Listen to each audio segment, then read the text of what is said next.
اب قرآن اور قرآن کی روشنی میں اور حدیث کی روشنی میں چند اعمال ذکر کروں گا۔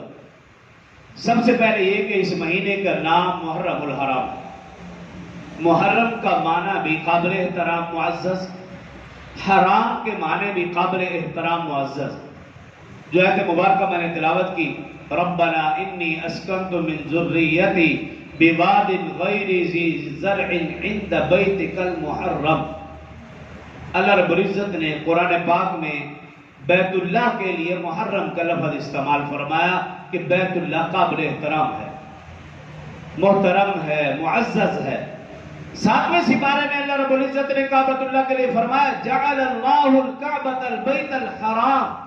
یہاں حرام کا لفظ ہے کہ کعبۃ اللہ یہ ایسا مکان ہے جو قابل احترام ہے، محترم ہے، معزز ہے۔